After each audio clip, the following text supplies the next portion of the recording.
Allah subhanahu va taala Qur'oni Karimda namozni qanday qilib olgan bo'lsa, zakatni shunday qilib olgan muhim amallardan zakat to'g'risida bir oz qisqacha to'xtalib o'tamiz.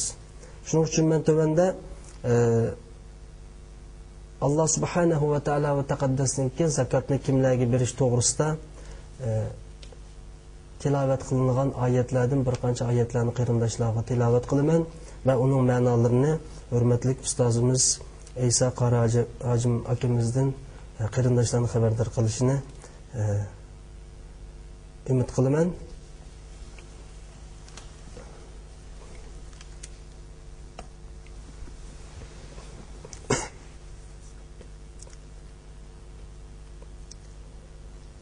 أعوذ بالله من الشيطان الرجيم.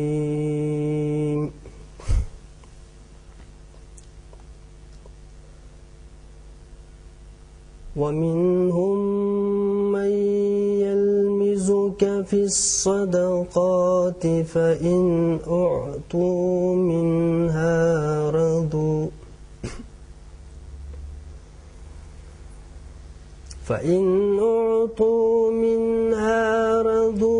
وإن لم يعطوا منها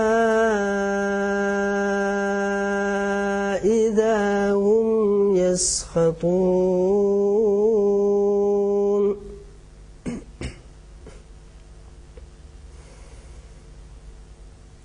ولو أنهم رضوا ما آتاهم الله ورسوله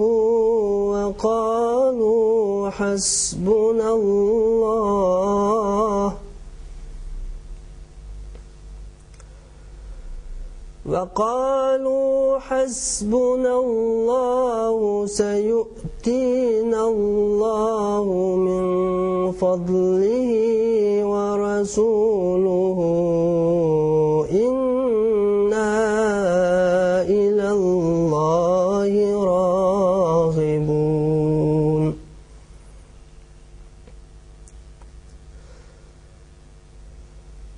إنما الصدقات للفقراء والمساكين والعاملين عليها والمؤلفة قلوبهم وفي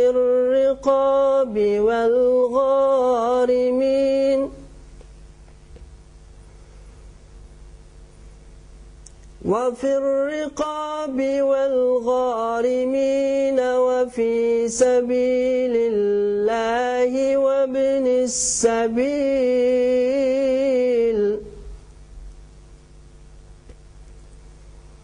فريضة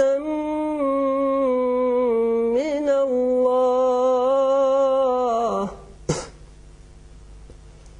والله عليم حكيم.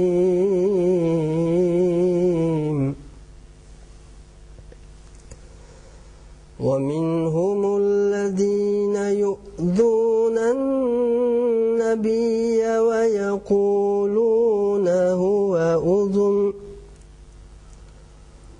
قل أذن خير لكم يؤمن بالله ويؤمن للمؤمنين ورحمة للذين آمنوا منكم والذين يؤذون رسول الله لهم عذاب أليم.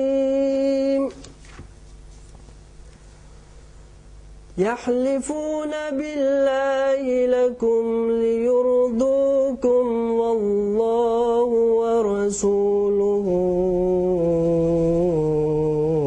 أحق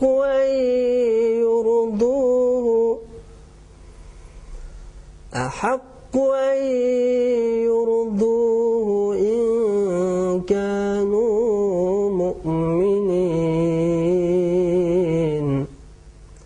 صدق الله العظيم.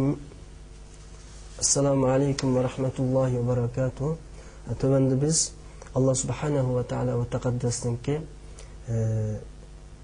zakatni kimlarga berish to'g'risiga munosabatli bo'lgan oyatlardan bir qancha oyatlarni, ya'ni sura Tavbaninki bir qancha oyatlarni qarindoshlarimiz tilovat qildik.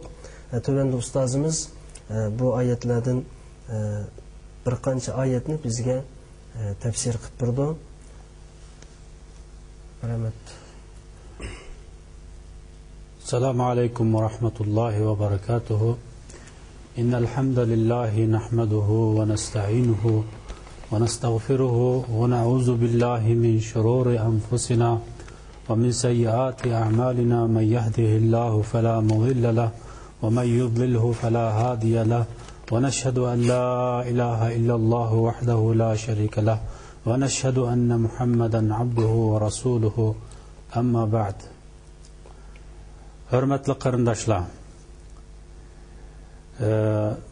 qarindoshimiz Husayn Qarim deb o'tib ketganga o'xshash, biz bu ay, bu kunlarda nihoyat ulug' bir oyda yashayotimiz.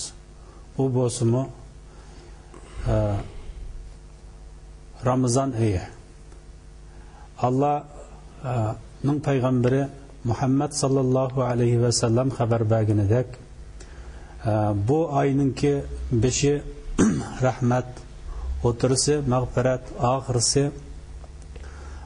gunohkor bandalarninki do'zaxdan, jahannamdan azod bo'ladi deb xabar berganidek, Alloh Sharq Turkiston musulmonlarining gunohlarini mag'firat qilib, ularni jahannamdan, do'zaxdan azod qilsin. Bizning vatan xalqiga Xitoy zulmidan patroq azod bo'lishga yo'llarni hozirlab bersin. Alloh hammaga qodirdir. Hamda men bu mavzuga kirishdan ilgari Husayn Qarim o'tib taqdim qilib o'tib ketgan muqaddima to'g'risida azroq bir qo'shimchalarim bor. O qo'shimchalar bo'lsa-mu, Allah Tebarek ve Teala Kur'an-ı Kerim'de dedi ki: "Ve in tatawallaw yastabdil qawman